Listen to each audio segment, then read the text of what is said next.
Today, I want to talk to you about removing more stains, not just permanent marker from shoes and things like that, but what you can use to remove other stains from clothing, from tablecloths, from all different types of fabric.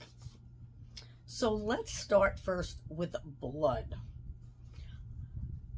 Oh, first, I'm Marion the Smiley Thrifter. If you're new here, welcome. And if you've been here before, welcome back. Thank you for being a part of my channel. I appreciate you very much. So I am a reseller, but I had a retail store until the end of 2021. And I resell on Poshmark. I've been doing it for about 4 years now and just love it. So I love sharing information so that if I can help you in any way, the way other YouTubers helped me, I'll be thrilled. Even if I help one person. So let me know. And please feel free to add to this list. I'd be happy if you knew some more things for these different ones. So the first one, blood, hydrogen peroxide. And I leave it on there a little bit and then rinse with cold water. And then I will keep doing that for blood. It works.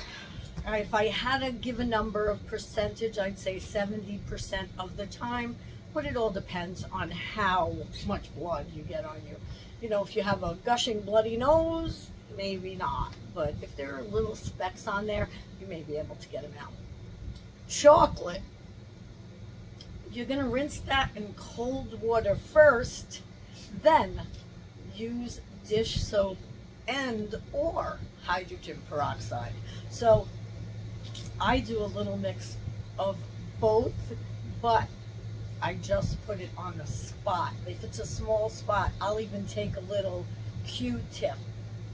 And I do a Q-tip for a lot of the things, so something smaller is better if it's a small spot. The next stain, I've worked on getting out of things, is coffee. You know, we took it out the best. White vinegar and cold water. Sometimes I put some Color Safe bleach also with Color Safe. And again, I do the same thing and voila.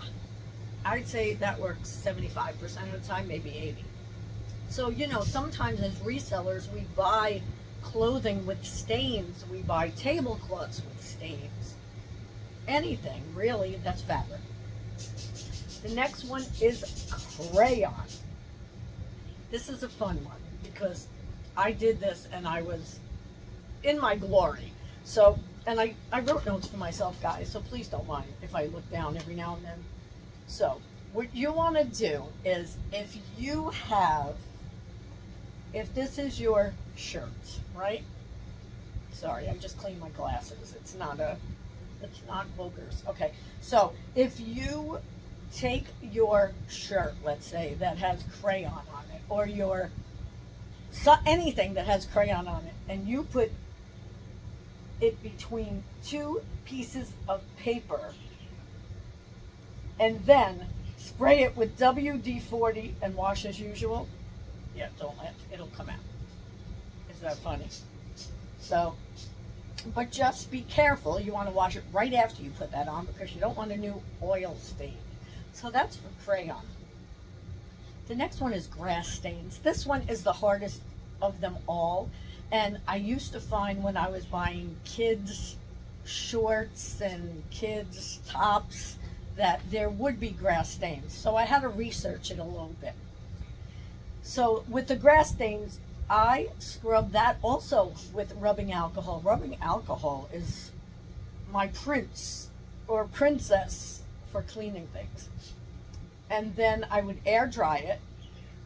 And then, don't laugh about this, okay? Before I threw it in the wash, I would pre-treat it with Caro syrup. Now, these are things that I've learned in the past from other people and that I've read, so I wanted to be able to share it with you. So another thing that we find a lot as resellers, and this is usually if people donate, or maybe there's a really, really luxury type item that you want to buy, but it has sweat stains. For me, shampoo, baking soda, don't laugh, and vinegar. Then soak it in water. If that doesn't work, in salt water. Sweat. Lipstick. So this is funny because I got lipstick all over my bird's face because I always wear all day lipstick, but I wasn't today, and I kissed him right on the side, so now he has red marks. But I'm not going to do this because, well, why not? So, oh no, scrape off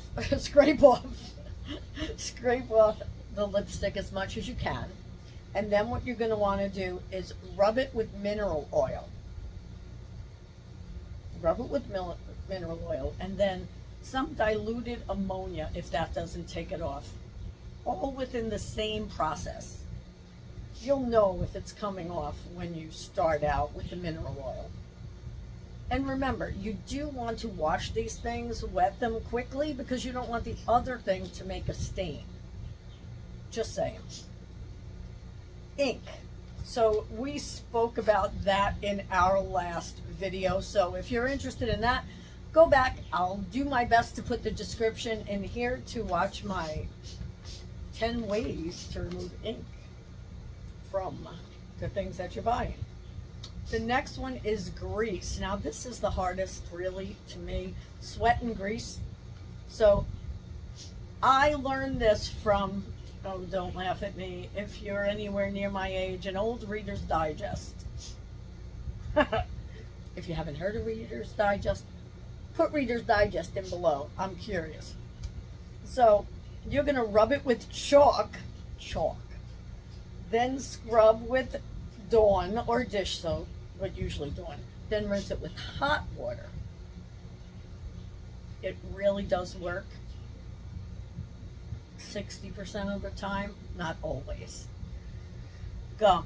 Gum to me is like a crayon type of thing. Gum to me is like, I'm forgetting what else I've dropped on the floor and how to do this, like candle wax.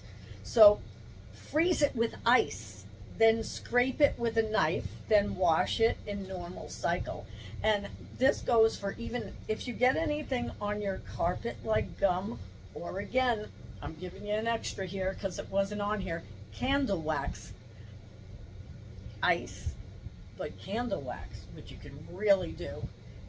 For candle wax, you're going to put a towel or wax paper on the floor and iron it, and it pulls the wax up. I've done that many a times. Yeah. And last but not least, juice. If it looks like juice, white vinegar is usually going to get it out, but I do mix it with dishwashing liquid Dawn, and I wash it in cold water. And usually when I wash these things, I'll rinse them really in cold water in the sink, then throw it into the dryer, or I'll wait and do a bunch of things together, and then I will do what I need to do with it. So I remember someone telling me also, this is going to be a real extra here, I remember someone telling me to get out like the baby spit, sorry, but life, like when the baby spits on your shoulder, when the baby just makes stains, that you should use borax and soak it in cold water before laundering it. So that does make a difference. If it says that, yeah, it's a good thing to do that. So these are all the different things that I do in order to get stains out, if anything comes with a stain. Sometimes you just don't realize that it has a stain, and that's happened to me before. It hardly happens to me now. I hardly buy anything with grips or stains, but that's because I limit what I buy. and I check it out thoroughly, and I have way too many clothes in inventory, so I don't buy many clothes. But I do buy fabrics and things like that, and they seem to be selling. I would love it if you could hit that subscribe button, because it does help with my video getting to you as soon as I put it out. And it also shows that people want to subscribe, so my video may get out to more people, so that maybe it can help someone a little bit. So thank you so much. Also, like it if you liked it, and leave a comment. I love when you leave comments.